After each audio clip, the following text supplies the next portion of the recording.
Et salut à tous, on se retrouve aujourd'hui pour une nouvelle vidéo sur un nouveau jeu. Et ce sera Assassin's Creed Brotherhood of Venice. Avec la énorme boîte qui est juste là. On la voit même pas, voilà. Elle est juste énorme cette boîte. Et c'est la version boutique, hein. C'est pas la version Kickstarter. Donc la version Kickstarter, je pense qu'elle est encore plus lourde et encore plus grande. Déjà que celle-là est assez grande. Bon. Aujourd'hui, on va faire le premier scénario, le 01, donc ça sert en fait d'initiation, de tutoriel, donc histoire de voir les mécaniques. Donc dans l'idée, on va essayer de les faire assez rapidement, et comme ça, on apprend un petit peu les mécaniques, et on pourra passer au vrai scénario. Donc je crois qu'il y a 4 scénarios d'introduction, et après on aura le livret de campagne, donc voilà, donc là il y a toutes les infos par rapport au premier objectif. Je vais vous lire vite fait le petit fluff quand même qui est là. Vu que c'est une campagne, autant tout lire. Et ensuite, je vous dirai un petit peu comment ça se passe. Allez, c'est parti. Donc, premier scénario, première séquence, mémoire 01, prisonnier. Ezio Auditore, un des plus grands assassins de tous les temps. C'est un grand honneur pour notre groupe d'assassins encore inexpérimentés de nous voir confier la mission de l'aider à affronter le Templier Cesare Borgia alors qu'il tente de capturer un château au royaume de Navarre. Ezio s'apprêtant à se mesurer à son ennemi de longue date, nous avons pour mission de faire diversion. Grâce à nous, Ezio a pu s'introduire dans le château. Malheureusement, cela nous a coûté notre liberté. Nous voici maintenant prisonniers des geôles de la forteresse de Viana. Nous avons réussi à prévenir la confrérie grâce à un pigeon voyageur et nous savons qu'un groupe d'apprentis assassins est en route pour nous délivrer. Une fois libérés, nous pourrons passer à la phase suivante du plan et aider Ezio. Voilà. Donc, pour ceux qui connaissent pas forcément Ezio Auditore, donc ça, forcément, on part de la licence vidéoludique, donc du jeu vidéo. Et donc voilà, c'était l'assassin qu'on incarnait dans Assassin's Creed 2, Brotherhood et Révélation. Et donc celui-là s'immisce donc dans, je crois, dans Brotherhood, vu que c'est Brotherhood of Venice. Donc voilà. Durant ce premier scénario, on n'a pas accès à certaines actions. Donc il y a pas mal de... Ça va... Ne vous attendez pas à des lames secrètes pour les connaisseurs, il n'y en a pas. Donc premier scénario, alors moi la campagne je vais la jouer à deux personnages. Donc pour l'instant on a deux apprentis, donc j'ai pris une fille et un garçon, et ensuite on verra en fonction de ce qu'on fait au niveau du personnage à proprement parler. Voilà, donc on a trois arbalétriers.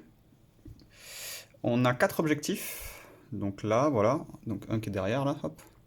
Donc le but, en fait, c'est de libérer les assassins expérimentés qui sont donc représentés par ces objectifs. Voilà, on n'a pas de compteur-tour. Il y a une chose, alors... la mission est échouée du moment où on est repéré avec les deux assassins. Donc voilà, il ne faut pas se faire repérer. Pour ça, on va essayer de... on va voir, parce que vu que c'est lié au dé, donc on aura des dés pour ça. Donc le but, ça va être d'éviter ça. Le fonctionnement, on va l'apprendre tout en jouant, donc comme ça, on peut passer vite au jeu. Et la seule chose, toc toc toc, c'est quoi là? Sur la mise en place de ce premier scénario, on a 4 petites cartes équipement qui sont les parachutes. Et donc on les répartit comme on veut, donc j'en ai mis 2 sur l'un et 2 sur l'autre. Voilà. Et on est parti. Allez, donc la première chose, c'est la phase d'événement. Donc la phase d'événement, on tire une carte ici, donc on les a mélangées, et on applique l'effet. Donc on va tirer la première, et ce sera corruption. Pendant ce tour, le premier assassin devenant recherché après un test de détection peut choisir de donner ou défausser une carte équipement pour chaque valeur en fait sur le pion, hein, tout simplement. Voilà. Afin de soudoyer l'ennemi, il ignore le résultat de ce test et reste incognito. Alors pourquoi pas, on n'aura pas besoin de tous les parachutes, mais on peut faire ça, hein. Avec un, en fait, on peut de suite rush et on le corrupte, on le corrupte. On peut le soudoyer, on va dire ça, voilà. Et avec l'autre, on fait un coup de parachute, je pense que ça va être ça. Dans tous les cas, on a 4 équipements, on n'en a pas besoin de 4, a priori. Il n'y a que 3 ennemis, donc on va voir. Allez, donc la particularité de ce jeu qui se joue en coopération, donc on peut jouer de 1 à 4 joueurs, mais forcément on est avec deux assassins, si je dis pas de bêtises, je crois que c'est 2 minimum, même si on est seul. c'est qu'on peut jouer les actions comme on veut. Donc je peux faire première action, première action de ce personnage, deuxième action, etc., etc. Donc on fait un peu comme on veut. Et pour le comptage des actions, on a des petits dés là, enfin des petits cubes. Donc ben voilà, on va utiliser ça et on va commencer. Qui est à même de soudoyer une femme? Ah, c'est un peu misogyne, mais bon. Allez, donc on va aller de suite. Non, on va commencer par. Ouais, on va essayer de corrompre. Donc on fait notre. Ah, est-ce que ça prend. Est-ce que ça prend pas d'action? Non, ça prend pas d'action. Ça prend pas d'action, donc ça c'est cool. Non, on peut juste donner. Ok, donc on va faire première action avec elle. Allez, son ami le rejoint, donc première action aussi. Donc on a utilisé déjà, hop, un cube pour chaque. Voilà. Donc là, il nous reste 2 actions avec chacun. Donc le premier, il va faire sa deuxième et sa troisième action, de suite entrer dans une salle. Et on a les petits jetons là, avec le point d'exclamation. Et donc là, c'est pour justement dire, dans ce scénario, de ne pas oublier de faire un test de détection. Donc c'est ce qu'on va faire de suite. Donc on n'a plus d'action déjà avec le perso féminin. Et on va faire un test de détection. Comment ça se passe? Ben, on a un seul ennemi, un seul dé qu'on jette. Et on va ajouter par là. Allez. Donc on n'est pas détecté, ça se passe bien. Donc tant qu'on n'est pas détecté, en fait, on fait ce qu'on veut. Donc on va pas être détecté à nouveau ou quoi que ce soit. On est considéré comme incognito. Donc tant que personne ne bouge, on est incognito. Voilà, donc ça c'était nos 3 actions. On n'a plus assez d'actions pour aller là. Donc en fait, on n'a même pas besoin de corruption. Il nous faut une action pour récupérer l'objectif. Quant à son ami, lui, ce qu'il va faire, il lui reste 2 actions. Lui, il va faire sa première action d'assassin quand même. Donc il va utiliser 2 actions. Et il va utiliser le parachute. Et le parachute, si on est sur un toit, ce qui est le cas, on se déplace sur un autre toit du terrain. Donc le terrain, c'est la carte. Éliminer un garde sur la case d'arrivée. Coucher sa figurine. Hop. Et donc on le fait avant tout test de détection. Donc on va utiliser un parachute. Et on va faire un saut d'assassin. On arrive sur ce toit-là. Et la figurine du garde est couchée. Et donc voilà, on a utilisé donc nos 3 actions. Ok. Voilà, on n'a plus d'actions disponibles. On passe à la phase de fin de tour. Donc pourquoi il n'y a pas de phase d'ennemi? Tout simplement parce qu'on n'est pas armé et tout se joue à la détection. Si on était détecté, automatiquement, hop, on aurait retiré nos 2 figurines. Et du garde et de moi-même. Voilà. Vous savez tout. Ok. Et donc là, maintenant, ce qu'on fait, on vérifie, on fait la phase de fin de tour, on vérifie s'il faut commencer un nouveau tour.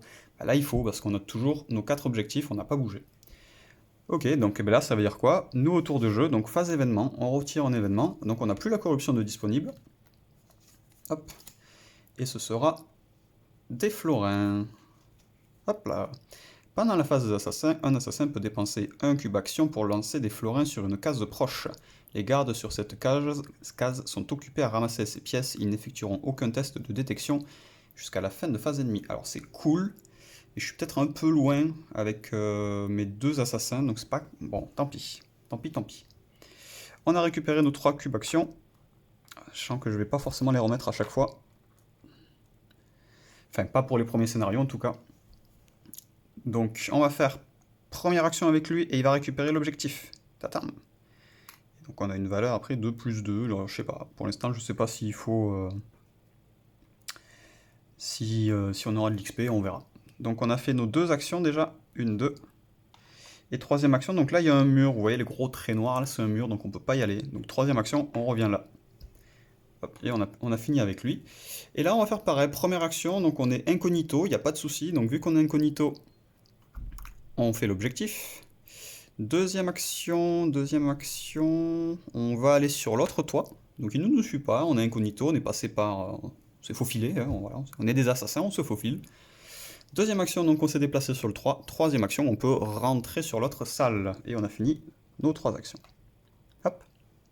Donc voilà, c'est vraiment très simple au début, c'est plus pour nous apprendre le déplacement, quelques actions de base, des prémices au niveau de l'équipement, le système d'objectifs et surtout le système de détection. Voilà. Allez, donc on a fini nos 3 actions. Fin de tour, donc on n'a toujours pas fini nos objectifs. Donc on tire une nouvelle carte pour une phase d'événement. Nuit noire. Pendant ce tour, une fois maximum, lors d'un test de détection, vous pouvez ignorer et relancer tous les dés dont le résultat est visible ou visible si alerte.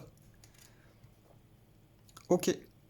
Donc, on a récupéré nos 3 cubes. On va les faire en sens inverse, on va les remettre. Donc là, première action, hop, on révèle, on fait notre objectif. Tac, on fait notre objectif. Deuxième action, on revient sur les toits. Et donc, est-ce que pour 3, une fois maximum, lors d'un test de détection, vous pouvez ignorer et relancer tous les dés? Ok, on va faire ça. Donc, on va faire 3. On rentre sur sa case. Donc, on essaie de se faufiler derrière. Et donc, on effectue un test de détection du garde. Donc, on fait un test et on pourra relancer en cas de souci. Ok, donc là, ce dé-là, en fait, c'est révélé. Enfin, je sais pas, quel est le mot exactement? C'est pas révélé, c'est... Ah, je sais pas.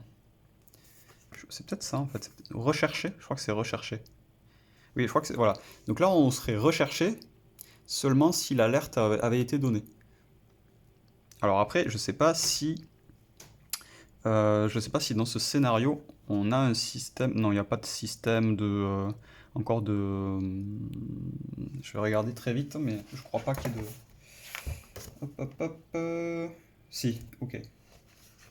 Hop, je vous le mets là.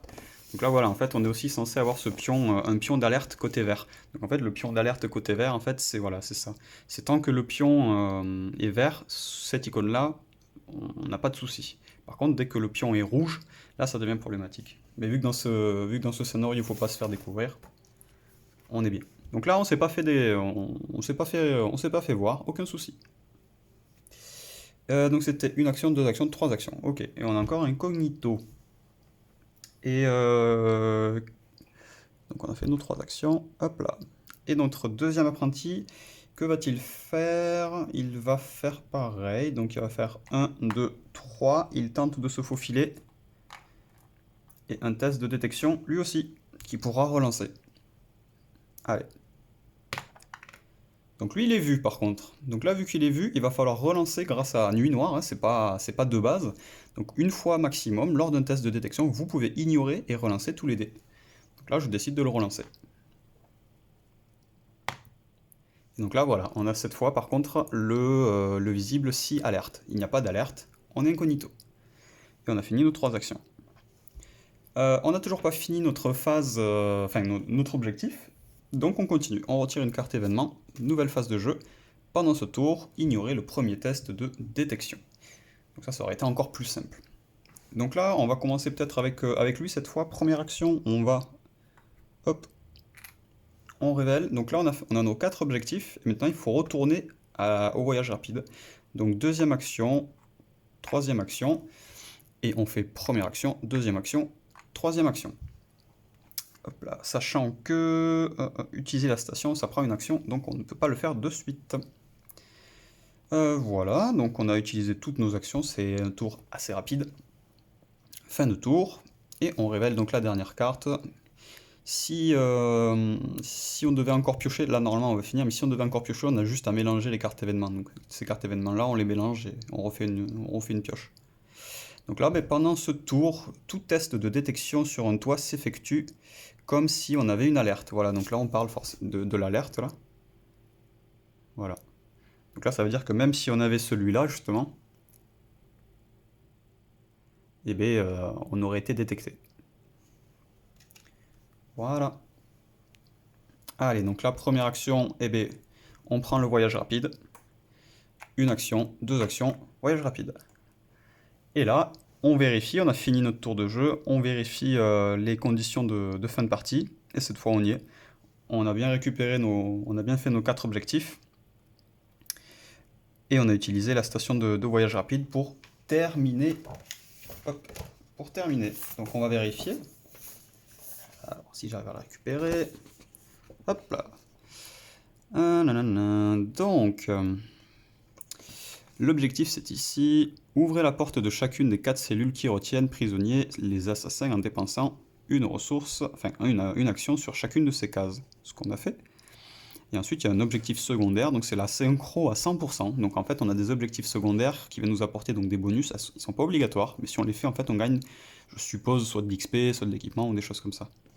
Et donc là, pour obtenir la synchro à 100%, on doit terminer le scénario avec au maximum un apprenti assassin devenu recherché. On n'en a eu aucun. Donc là, en fait, on a tout terminé. Il n'y a aucun souci. On a accompli notre objectif. On peut partir. On a libéré les quatre assassins. On peut partir. Et donc là, on tourne la page, étant donné qu'on a terminé cette mémoire avec succès. On peut même profiter des illustrations qui sont juste insane. Moi, j'adore. Je suis juste... je suis un fan de... Enfin, un fan. Oui, je suis un gros... J'ai beaucoup joué à Assassin's Creed dès que c'est sorti, dès le premier en fait. J'étais beaucoup plus jeune, je crois que c'est à 14 ans déjà. Et donc j'ai pas suivi jusqu'à aujourd'hui, mais justement toute la période Ezio Auditore, c'est quelque chose qui m'a énormément marqué. Donc voilà. Allez, donc mémoire 01 synchronisée. Bien joué grâce aux jeunes apprentis assassins, nous sommes libres. Les forces de Césarée assaillent la forteresse et ont déjà réussi à prendre quelques bâtiments annexes. Nous pourrons bientôt activer le plan d'Ezio afin de saboter le pistolet de Césarée. Voilà, donc mémoire accomplie, on peut sortir les récompenses de l'emplacement 01. Et on attribue une épée commune à chaque apprenti assassin et la lame cachée à Claudio. Bon, ils prennent un peu d'avance étant donné qu'on n'a pas encore Claudio. On a juste des apprentis. Donc voilà, justement, si vous jouez avec moins de 4 assassins ou si Claudio n'est pas en jeu, placez les cartes non attribuées dans l'emplacement villa. Donc c'est ce qu'on va faire étant donné qu'on n'a pas Claudio. Enfin, je crois. Hein. Enfin, on l'a techniquement, donc c'est lui, si je dis pas de bêtises. Oui, voilà. Donc on l'a pour l'instant techniquement, mais en face apprenti. Hop. Alors, journal des mémoires. Donc on va le faire après ça. Apprenez à faire le suivi de votre progression. Donc ça, je vous embête pas avec ça. Donc voilà, on peut faire la somme de l'XP des 4 pions objectifs accomplis pour cette mémoire. Donc 4 objectifs à 2 points, soit un total de 8 XP. Voilà, donc il faudra mettre... on va faire notre suivi de progression. 1, 1, 1. Et ensuite, voilà. On a aussi des petits autocollants à coller pour la suite. Donc je suppose que ça va entrer en jeu ou des choses comme ça. Je vais essayer le moins possible de détériorer. Je vais peut-être mettre ça sur une fiche à côté. Parce que j'aime pas détériorer le matériel, tout simplement. Donc voilà. Voilà, donc là, on va pouvoir choisir notre assassin. Et on va avoir un retour villa. Donc vu que la vidéo est assez courte, je vais peut-être le faire dans cette vidéo. Comme ça, on rallonge un peu et vous voyez un petit peu le système. Et ensuite, il y aura un retour à la villa. Et donc ça, par contre, je n'ai absolument pas lu pour l'instant. Je pensais pas qu'il y en avait pendant l'introduction. Ok. Allez, donc on va lire le point 12. Donc le point 12, c'est pas dans ce guide. Donc on prend hop là, notre guide ici. Et on cherche le point 12 qui est ici. Voilà. Donc choisir un assassin. Une fois votre première mémoire terminée, retournez les cartes des apprentis assassins pour découvrir vos assassins. Si vous avez joué avec moins de 4 apprentis, sortez également les cartes des assassins restants. Ok. Et on peut choisir notre assassin, pas de souci. Cool. Allez, donc on va sortir tous les assassins. Donc, hop. J'avais pris, donc je crois que là c'était Alessandra, donc on va sortir les autres. Alors, on a Bastiano aussi. Et on a Daria. Je sais pas comment ça se dit, c'est peut-être pas Daria, mais... Voilà. Allez, donc on sort les 4. On va pouvoir jouer maintenant, enfin, avec des vrais assassins. Alors, la première, Alessandra. Donc, elle a une capacité qui coûte 0 action. Donc 0 cube, une fois par tour, après avoir attaqué avec... Donc le symbole de mêlée, c'est typiquement une épée ou quelque chose comme ça. on peut ignorer et relancer un dé de combat dont le résultat est les doubles épées, c'est un échec critique. Donc c'est un contre, tout simplement. On prend un contre. Donc c'est pas mal. Si on veut faire du... si on joue combat, en fait, ça peut être bien. Claudio, une fois par tour, si vous êtes incognito, utilisez votre lame secrète pour 0 action. Donc ça, c'est cool. Moi, j'aimerais bien le jouer, Claudio, pour ça. Parce qu'en gros, on reste dans le thème de rester furtif. Ensuite, si l'état d'alerte est alerte, faites tous vos tests de détection sur les toits comme s'il était en incognito, enfin non alerte. C'est très bien ça aussi, c'est vraiment bien. On joue encore sur la furtivité, ouais. Et ensuite, Daria, donc 0 action, une fois par tour, rendez un cube d'action à un assassin ou à vous-même qui a dépensé tous ses cubes d'action sur votre terrain et qui est resté incognito depuis le début de ce tour. Ok, donc ça peut être bien qu'on ait plusieurs, ou alors, ouais, ça pourra nous avoir... C'est un gain d'action, vous savez que j'aime bien, moi. Dans l'idée, j'aimerais bien avoir une fille, un garçon... Ah oui, non, mais dans tous les cas, non, ça va. Les apprentis, on va plus les jouer, donc on pourra pas se tromper au niveau des figurines. Le fait d'ignorer, je sais pas, ça me vend pas du rêve. Claudio, on va le jouer, je pense. L'action d'assassinat pour 0 action, c'est juste trop fort quand on joue un assassin. Donc on va garder Claudio, ça c'est sûr. Il n'y a que le deuxième, je sais pas. Soit Bastiano, mais je sais pas. J'ai envie d'avoir une équipe mixte. Donc tant pis, on laisse Bastiano de côté. Et Daria... Après, une action supplémentaire, est-ce que ça peut pas compenser quelque part une relance de dés? Je sais pas.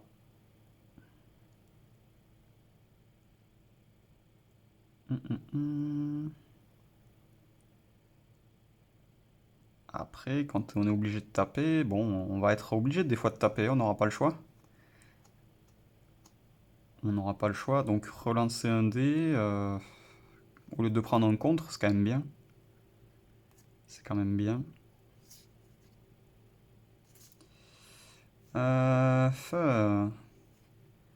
Claudio, Alessandra, Claudio, Daria.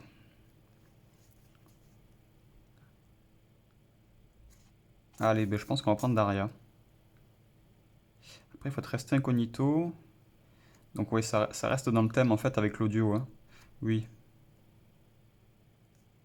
S'il est incognito, il peut faire sa lame secrète et elle pourra donner des actions à quelqu'un qui est incognito. Ouais. Donc on va rester comme ça, je pense. Donc Daria et Claudio. Ok, donc on va remettre Alessandra dans sa partie dédiée. Hop là, Bastiano également. Hop là. Voilà. Et donc, on peut attribuer, donc si j'ai bien compris, une épée commune et la lame. C'est pas vrai. Et on pourra attribuer donc la lame à Claudio. Hop là, c'est la page d'après. Alors, attribuer une épée commune à chaque apprenti assassin et la lame cachée à Claudio. Ok, donc c'est ça. Allez, super.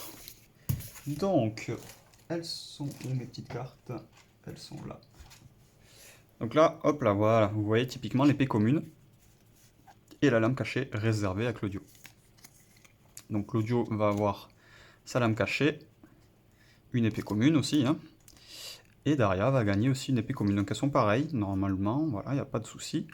Et donc comme ça ce sera fait pour les prochaines fois, pour vous expliquer en fait comment ça fonctionne. Donc on a un slot, donc là en haut à gauche on a le slot, donc c'est une arme, l'arme viendra se mettre en bas à gauche. En haut à droite, c'est ce qui se passe au moment de l'action. Donc au moment de l'action avec une épée commune, on est détecté et en plus on alerte tout le monde. Donc c'est quelque chose, voilà, il faut essayer de, peut-être avec parcimonie, enfin dans mon style de jeu en tout cas, on va essayer de ne pas trop l'utiliser. Ça coûte une action et on jette 2 dés de dégâts. Et ensuite, donc on a une sorte de succès critique, donc c'est le petit icône des assassins. Donc un garde sur la case visée recule sur une case proche de notre choix. y compris s'il y a... Bon, ça on vous en parlera, je vous en parlerai plus tard. Et une fois que la carte est défaussée, par contre, elle est retirée du jeu. Elle n'est pas défaussée dans notre réserve d'équipement. Elle est vraiment... Elle quitte le jeu, définitivement. Voilà, donc on l'attribue à Daria. Et on a fini donc pour l'attribution des... on a fini pour l'attribution du matériel. On n'a pas parlé du parachute, donc je suppose que pour l'instant ça va être défaussé. On va voir. Donc là, ça va être au tour de la villa, si je ne dis pas de bêtises.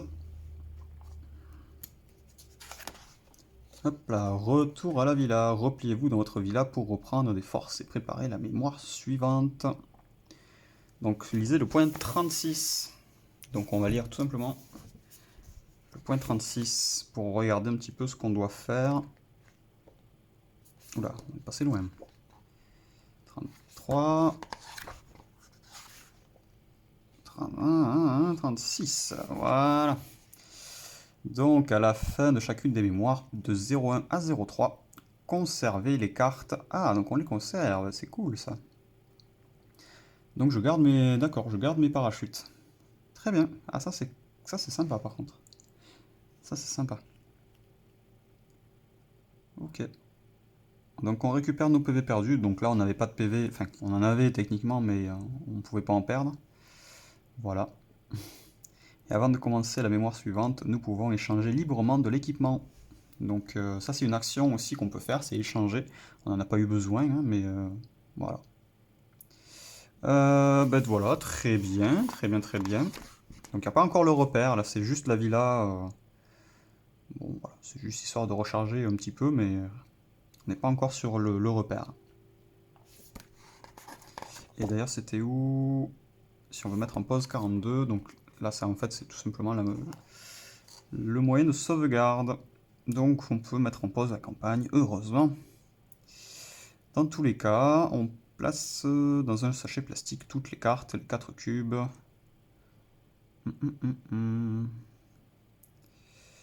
Ok, bon, rien de méchant. Et donc si on a un repère, ranger toutes les cartes alliées, apprentis, assassins, contrat, équipement, dans l'emplacement HQ. D'accord, je comprends mieux. C'est peut-être ce qu'on va faire d'ailleurs. C'est peut-être ce qu'on va faire.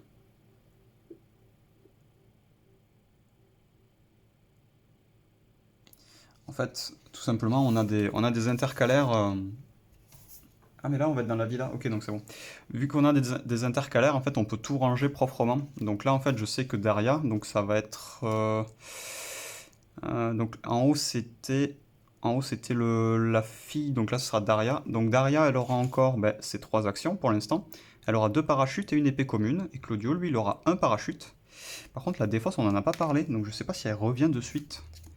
Je regarderai. Pour l'instant je vais la mettre avec. Je la défausserai si besoin. Et donc voilà, je vais juste tout ranger dans la villa. Et comme ça, j'aurai exactement tout bien comme il faut. Voilà. Bah écoutez, je vous embête pas plus avec ça. Et on va se retrouver très bientôt pour la séquence 0.2. Et d'ici là, portez-vous bien et à la prochaine!